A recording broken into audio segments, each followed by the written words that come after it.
So I thought that kind of slavery.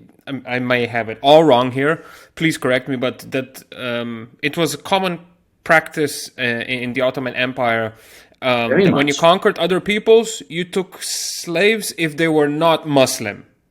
No, that's a great. So That's that a is where. okay. So no, that's so slavery was very much practiced, Yeah, and it continues unfortunately to be practiced in different ways. Very, I our North American audience will think of slavery in the transatlantic sense.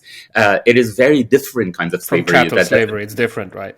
flavor, exactly. So there's different kinds. There's the shirme, the collection Yeah. of these kids that they bring them and then they educate them and they become viziers in some cases. In some cases, they become accountants. They're converted. They themselves will own slaves. So it's a whole other. They're only slaves to one person, by the way, and that is the sultan. And it's important to keep So that it's in mind. like state-owned slaves. The state owned slaves, sultan owned slaves. So the Yeah. sultan has the right, the death and life right over you, but otherwise your life is actually you're living in an elite established part of the upper layer in which you don't pay taxes, all of that stuff. That doesn't mean it's not enslavement. It's very much enslavement. So slavery. There are other kinds of slavery. There is chattel slavery. There's sub-Saharan slavery that comes through. Like there's different kinds that was practiced in the Ottoman Empire. In some cases, all the way until the end of the Ottoman Empire, Hmm. which I talk about.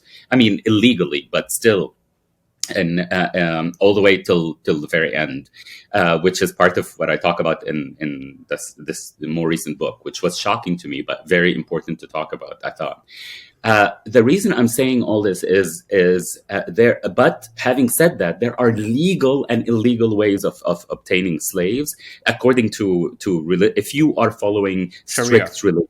Sharia, particularly Sunni jurisprudence, right? So you can, if you conquer a place and they did not resist, which means you did not fight with them, you have no right to take to pillage and take slaves and whatever. They are Christian. They're dhimmi. Dhimmi means the protected, right? So you're supposed to protect them because now they are part of the state, and in exchange for that protection, they pay a head tax. Of course, they're second-class citizens; they have to pay a head tax to be protected. I mean, I'm not. This is not some utopic existence. So a lot of these villages that they took those kids from, they were most they did not resist. Most of these villages do not have. A military. The people that resist are the people in one specific spot. Usually, it's owned by a feudal lord or something Of like this. course. Yeah. So most of these people that were there, you just go into a new village where now these are the taxes. In most cases, they make the taxes more favorable than what they had before, because in the expansion period, you do not want rebellion. You don't have enough boots on the ground to maintain people by force. So what you do is adopt what the Muslims did long time ago when they were expanding, which is you make things as favorable as possible for the local population, so you don't have to worry about them rebelling when you're still expanding, moving forward with your army.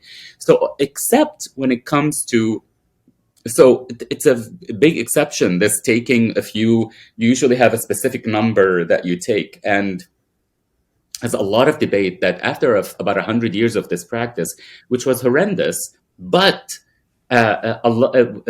unless you think about the relationship between children and parents as very different in the early modern period than it is for us. What I mean by this is that do you think of your children as workers for you? Of course, you take care of them, or do you think of them as this notion of childhood, which is a very 19th century, and the notion of adulthood and the relationship in a nuclear family, of course, didn't exist. What I mean by that is that we don't know at one point do people actually want to give their children up so children will have a much better life, and then send money back, build churches where they came from, and so on if they do well, and how much of it was by force.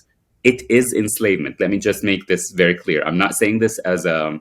I'm trying to complicate our modern notion of things that we take for granted to just make sure that people understand that it is a lot more complex in the way it operated. of course, we can definitely have moral judgment over it now, but it was a lot more complex in the way it operated, in the sense that enslavement, both kosher, I keep saying kosher, I mean, both religiously, legally justified, and those that are not legally justified, was very much practiced. And then when the legal system was well established, there's challenges to that, to doing. As a slave, could you eventually become free? Of course, as a slave, depending on what kind of slave you are, you can be manumitted. But that's usually like the lower ranked slaves. What I mean by this is that people that work in fields, people that work mostly in households, they are supposed to be manumitted at one point. Now, the defshirme is a whole other system.